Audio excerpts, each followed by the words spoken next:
Hello friends, so again I'm here to discuss about AI and the relationship between AI and ethics. And you are well aware of the channel that we are running, and we host the channel with the name The Incubator, and this is Disruptive Incubation-As-A-Service. And this session will mostly we'll be talking about AI and ethics. And today in the market, if you see, there is a lot of hype, true hype, I would like to say, about the incorporation of ethics as a qualitative parameter, or inclusion of ethics as a qualitative parameter in AI-based systems. Now, why is that important?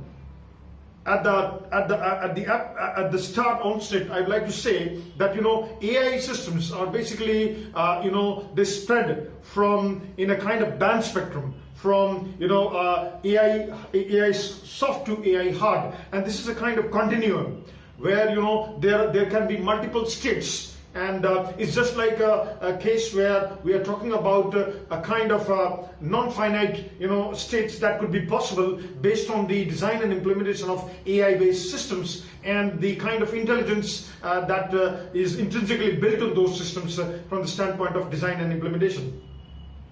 Also, it is important to understand that as AI moves from soft to AI hard, it goes close to human intelligence. And it's just like the tendency is to move from AI hard to human intelligence. And why there is a craze to actually include ethics into AI-based as a qualitative parameter or attribute into AI-based systems. The reason is that when you are basically a human being, the intrinsic nature or characteristic of any human being, when there is human in the loop, it is a kind of systems which are basically based on human intervention, partial or fully manual tasks. It is very likely that people can behave unethically. It is very likely. The probability that there can be a human being can commit unethical act is high. And that is why when people see that things are today, systems, devices are being automated, or for that matter automated, or in some cases they are completely autonomous systems, it is very likely that people will actually be in a position to understand that these systems could actually be unethical, and they can perform unethical acts. That is why it becomes important to include ethics as a qualitative attribute or parameter into AI-based systems. Now, coming back to when we talked about earlier also about contextual programming, here also it is important to understand that under the concept of advanced, applied and strategic IP management, we have been discussing a number of times in the past in many of the videos that you'll see on the channel about contextual programming. Here also contextual programming plays a very important role to understand where these systems, AI-based systems, where ethical, smart AI-based systems or AI-based assistants can be applied in the real-time systems. We were actually able to identify some real-time application-based use case scenarios which we would like to discuss, and they are very, very important from the standpoint of inclusion of ethics into AI-based systems. Now, imagine a situation where we are talking about all the stakeholders in a given context. Now, what is that context exactly? Let me give you an example. One of the contexts could be a large MNC, or for that matter, any large private company. And where there are a number of employees, it has multiple physical points of presence all over the world.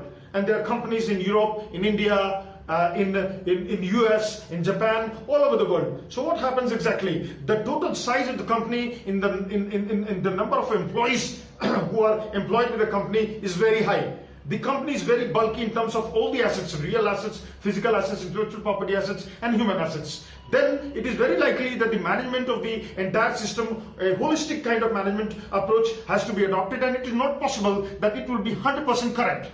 There will be some defects or errors in the system, because any system is prone to error, and any system can have some intrinsic risk. And because of certain errors that can, transpire in the process of time while the system is subject to implementation in the real-time system in different use case scenarios. So here also I'm talking about the scenario that a large MNC has employees in a company, and each time it is also possible that the company starts commissioning a team. And a team is commissioned, and project-based groups are formed, and people are made a member of that particular group, and people may be having experienced some around a decade or more. I actually, let me go and deep dive into this, case, and let me give you an example, which is actually kind of real example, where I came across an employee who was actually having 2 decades of experience, and I found was actually, when I talked to him, I was talking to him and trying to inquire about what is the situation in the company, and I knew that he's an expert in, one given domain of the type, I would actually call him a domain-specific practitioner. Now, a domain-specific practitioner is actually a person who is very good in terms of, if it is a software domain, is good in programming, embedded programming. Okay, and he has been doing his tasks well in the company, and then all of a sudden there is a routine exercise that sometimes there may be multiple reasons when I do the root cause analysis and the cause and effect of that particular root cause. Is that such large companies are sometimes they may be facing the heat of the market, and they plan to actually cut down on the size of the team in various departments in the company at different geographic locations, and there can be n number of reasons. So some of the reasons I know it is not possible for a company to highlight explicitly and talk about those reasons in the public domain or within the company for that matter, and then it is also not ethical to actually find out reasons which are not genuine actually. So what I'm exactly trying to say here is those reasons could be cooked reasons. They could be partially or quarterly baked reasons, and these reasons, building such kind of reasons or grounds for termination or for kind of a mutually agreed termination between the employer and employee of a senior employee is not right, and actually means it is unethical. And that is where ethics come into play. And also, you have to understand that, as I mentioned earlier, in large MNCs, or for that matter SMEs, it is important to understand that the company grows in size. People have been applying growth hacking strategies, you get a lot of investments, various rounds of funding, you grow big in size, but the management by objectives and observations has to be implemented in such a fashion that there has to be an optimal trade-off at any point in time. If it is a large-scale entity, again a contextual programming is required. You have to understand the context in a given department. If there is a problem, whether to actually adopt or adhere to management by objectives or management by observations.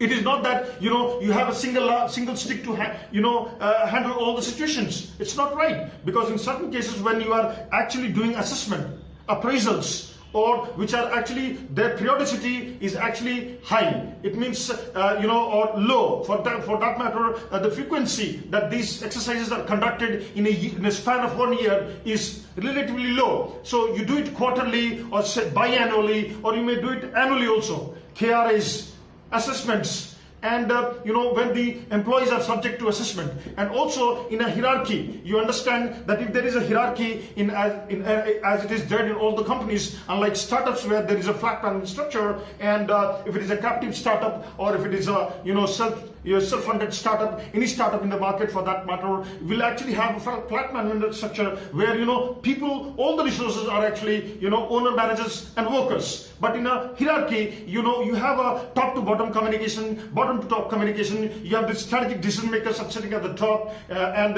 they are the ones who are utilizing or practicing the tools like decision support systems. Those who are at the middle level of management, they practice systems like MIS, and those at the bottom level, they actually practice or utilize systems like the online transaction processing systems. Now, what happens exactly? If I look at the management level, which is the middle level management, I find that, people who are actually managers, they may be technical managers or HR managers. So you have two peers in a given department, which is actually handling or basically supervising a particular project group, which is commissioned to actually solve solve or complete a particular project.